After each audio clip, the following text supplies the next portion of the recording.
भारत के minister for external affair doctor Jaishankar जो हैं वो जर्मनी में हैं। भारत को अंतर्राष्ट्रीय मंच पर एक और बड़ी कूटनीतिक सफलता मिली, जहां जर्मनी ने आतंकवाद के खिलाफ जंग में भारत का समर्थन किया। The minister also very clearly conveyed Germany's understanding that every nation has a right to defend itself against terrorism.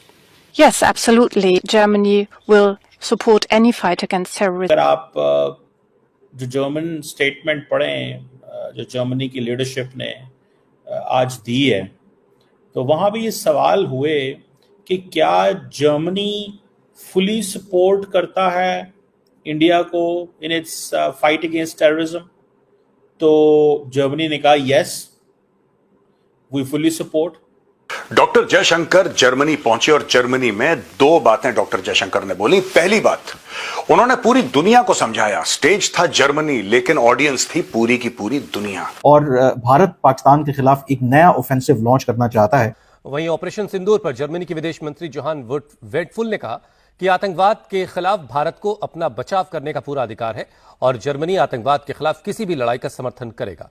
Germany के दौरे पर गए विदेश मंत्री एस जयशंकर ने एक बार फिर पाकिस्तान को बता दिया कि भारत किसी परमाणु धमकी से डरने वाला दोबारा सामने आ रहा है और बताना चाह रहा है कि किस तरह इंडिया पहले जो डोमिनेंट था वो इस कॉन्फ्लिक्ट के बाद still it wants to be dominant. एक तो ये बात है।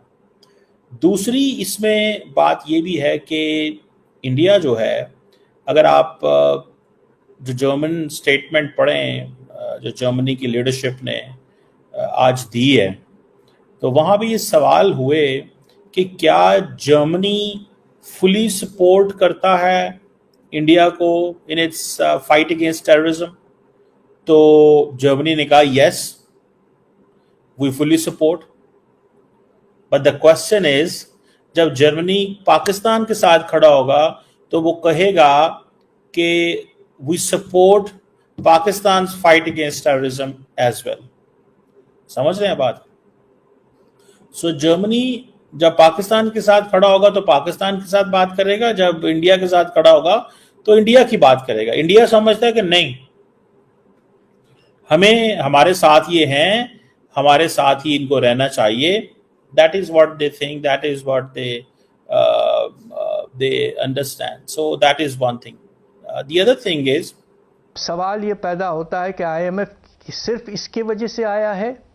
मेरी अपनी राय यह है कि बहुत से ऐसी चीज़ें हैं जिसका जिक्र मीडिया में नहीं हुआ है, और आप इजाज़त दें तो इशारा ही कम से कम दे दूं। मेरा अपना ख्याल यह है कि जो एक्सटर्नल फाइनेंसिंग का टारगेट सेट किया गया था आईएमएफ के साथ, कि तकरीबन इस साल और अगले 2 साल जो प्रोग्राम जारी रहेगा, पाकिस्तान को 63 अरब डॉलर्स की ज़रूरत है।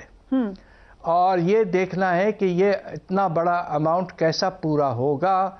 और कुछ इशारा इस बात का मिल रहा है कि पहले कुछ महीनों में शॉर्टफॉल हुआ है और जो एग्रीमेंट्स ख्याल था कि हो गए हैं रोलिंग ओवर के वगैरह, वो शायद पूरी तौर पर नहीं हो पाए हैं।